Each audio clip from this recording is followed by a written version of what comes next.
morning everybody, it's Amy again from Swisher Family Farm. Today we're going to be doing some of our seed starters.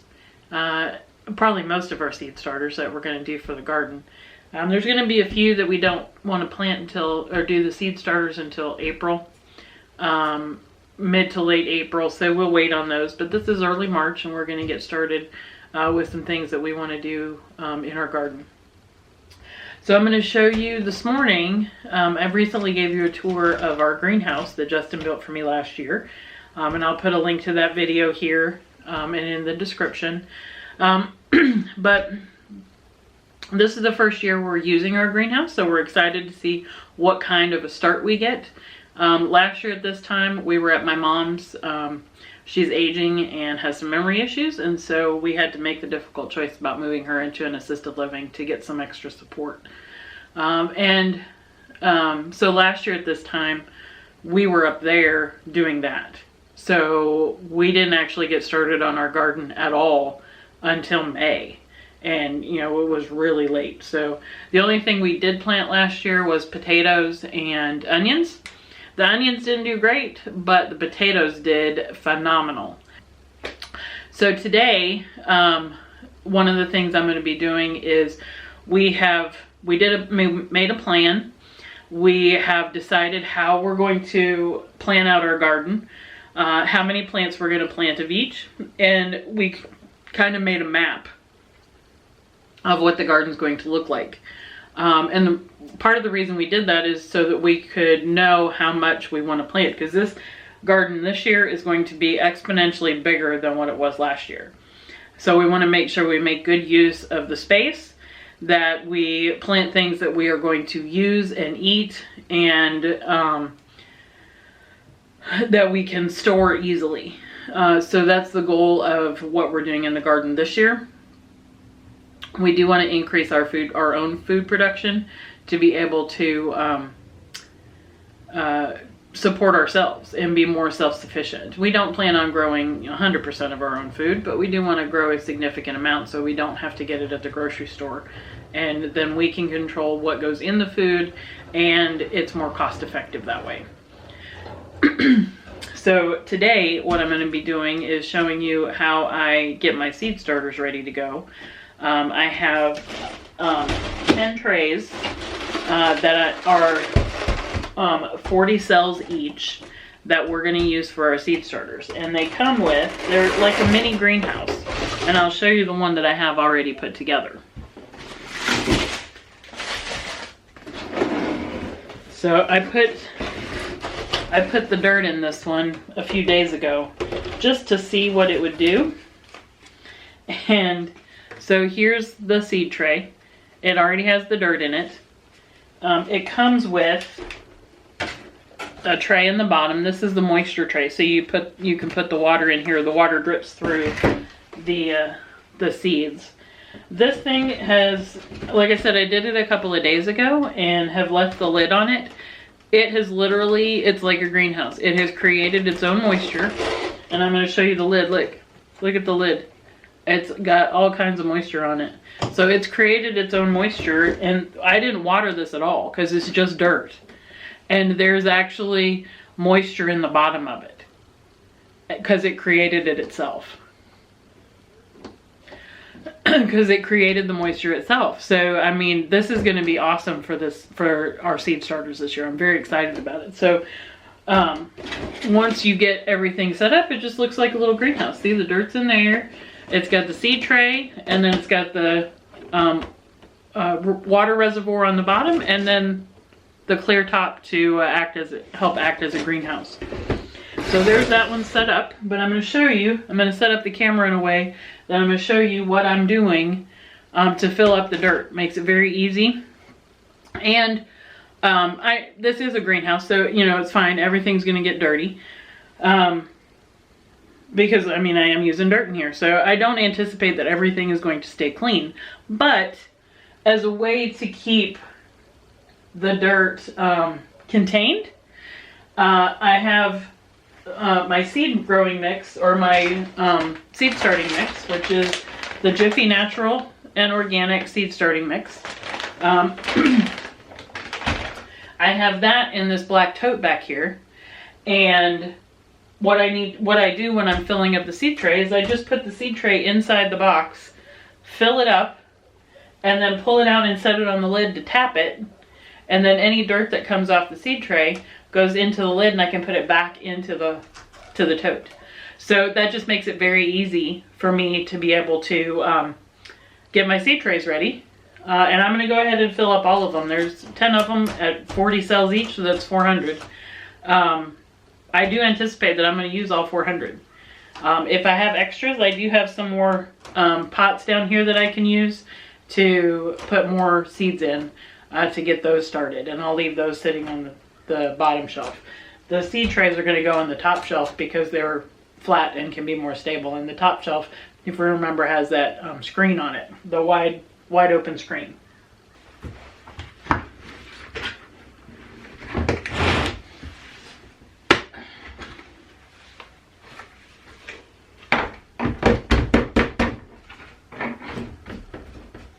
Even this thing has moisture on the bottom of it. So we're going to put this right here. All right.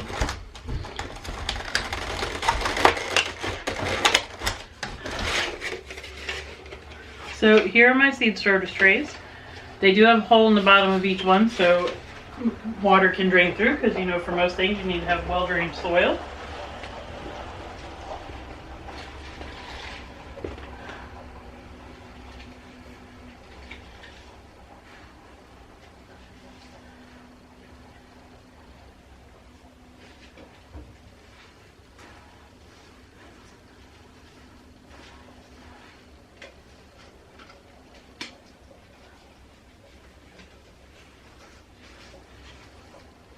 Okay, now I'm going to bring it over here and tap it, and you can see now everything, now I've got all my dirt in there.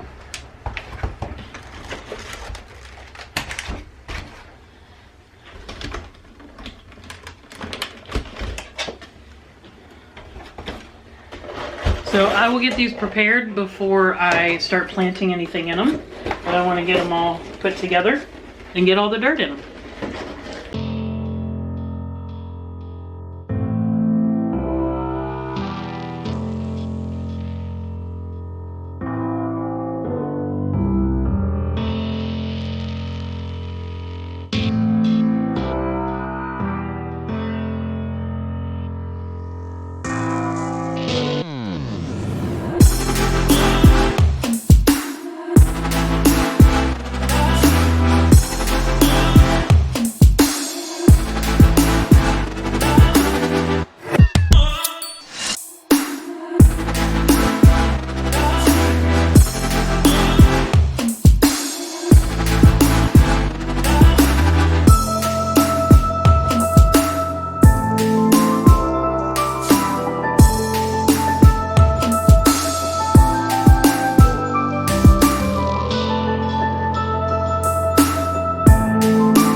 Got the last one done.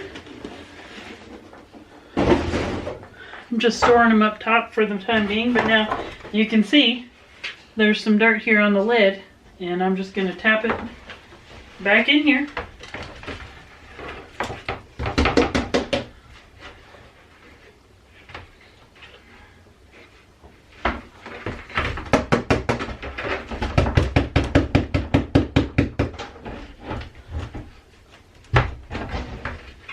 There we go.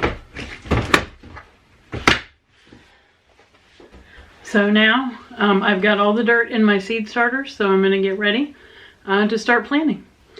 One of the things that you're going to see me do is I'm going to go ahead and write out all my labels before I put the seeds in the trays. And then when I get the seeds in there, I can just stick the labels in there. I don't have to stop and write it. So I'm going to get all those done first. And then I'll start putting the seeds in, all of them. When I put the seeds in, it's going to be 2 to 3 seeds per seed starter.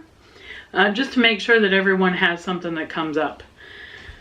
If there are 2 that come up, we'll either try to separate them and have 2 plants, or we will take one out, whichever one is the weaker one. We'll cut it and then let the roots absorb into the other one. The other thing that we're going to do is we did, as I said before, we did make a map of the garden and plan out how many we're going to plant. I am going to plant a couple extra of each plant just to make sure that they all come up. And so we may have a bed that we put like miscellaneous things in, things that can be companion planted together, but that are miscellaneous and can be just kind of a mishmash of things together in one place. So, like I said, I'm going to get started doing my labels, and we're going to go from there. Alright, so I have a pack of labels here. It came with a little marker, and so I can write on these. What's nice about these is they are kind of a thicker, maybe not plastic material, maybe they are plastic. But anyway, I can write on these and stick them in the seed tray so I know which one is which. Plus I can also retransplant them when I transplant the plants into the garden. So if we have like different types of lettuce, I'll be able to remember which one is which. So that's going to be real helpful. But I have all my seeds here, so I'm just going to go through and write down each one.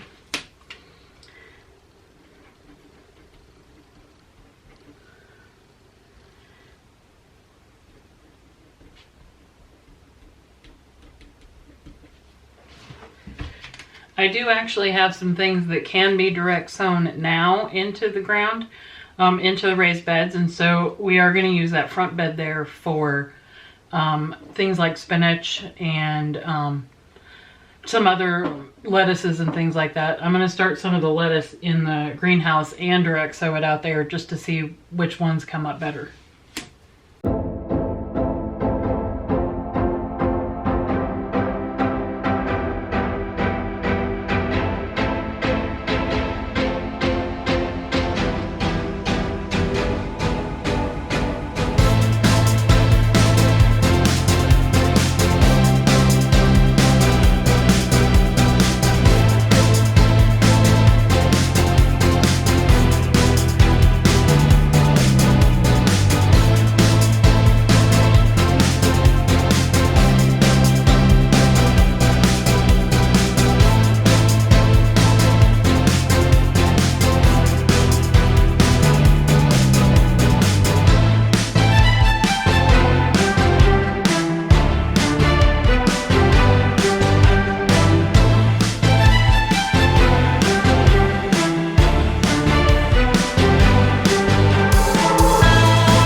So now I've got my, you can see I did all my labels. That made it a little more time, or a little less time consuming. So I did all my labels at once. So now I can just start putting the seeds in the trays and go from there. I do have my Clyde's garden planner here. Just want to verify before I plant all the seeds which ones I'm going to do in the ground direct sow and which ones I'm going to do in the seed starting trays.